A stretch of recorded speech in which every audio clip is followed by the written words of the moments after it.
महीनों पहले दुनिया के 20% ऑक्सीजन जनरेट करने वाले अमेज़न जंगल में आग लग गई थी।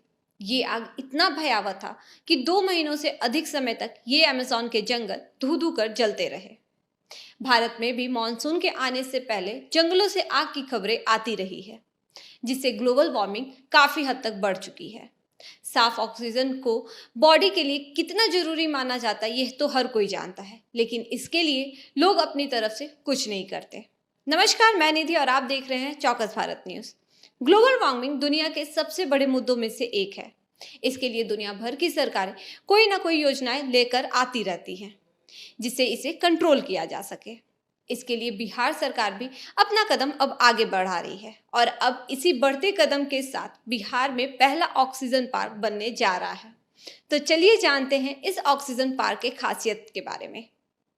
26 अक्टूबर 2019 को बिहार के मुख्यमंत्री नीतीश कुमार ने अपनी महत्वाकांक्षी योजना जल जीवन हरियाली की शुरुआत की थी।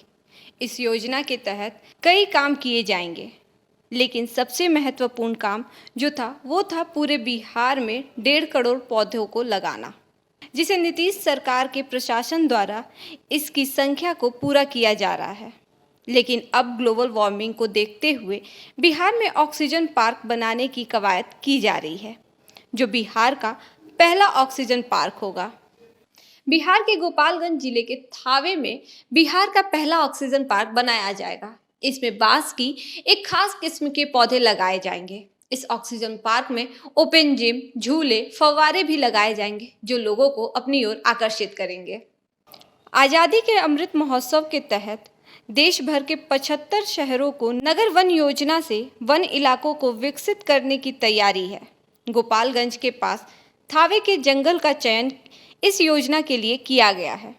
थावे के जंगल में बनने वाला ऑक्सीजन पार्क बेहद खास होगा, क्योंकि यहाँ तमिलनाडु के स्लेम ऑक्सीजन पार्क के तर्ज पर बांस के विशेष किस्म के पौधे लगाए जाएंगे। वन विभाग जल्द ही गोपालगंज जिले के थावे वन परिसर में ऑक्सीजन पार्क के लिए सटीक जगह का चयन करके ब्लूप्रिंट तैयार करने की कवायद में है। इस पार्क के बनने से वातावरण शुद्ध तो होगा ही, साथ ही पर्यटन को भी बढ़ावा मिलेगा। प्रस्तावित ऑक्सीजन पार्क में ओपन जिम, फव्वारे, झूले के साथ साथ परिसर में मौजूद तालाब के रूपरेखा को भी बदला जाएगा, जो लोगों के लिए आकर्षण का केंद्र बनेगा।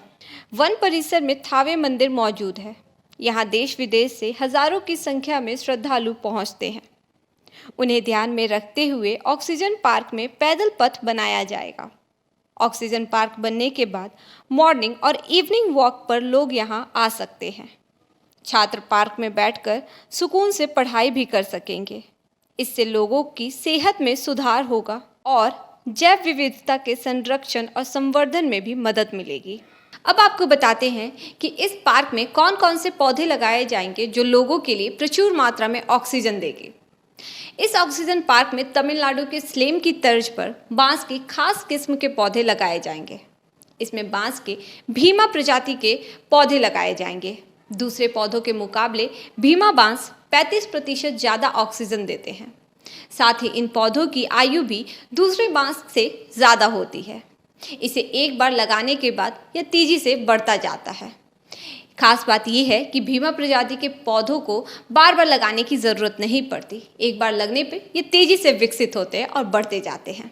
थावे मंदिर बिहार के एक बड़े पर्यटन स्थलों में से एक है। यहाँ पर घूमने के लिए बाकी राज्यों और साथ ही पड़ोसी देश नेपाल से भी लाखों लोग आते हैं।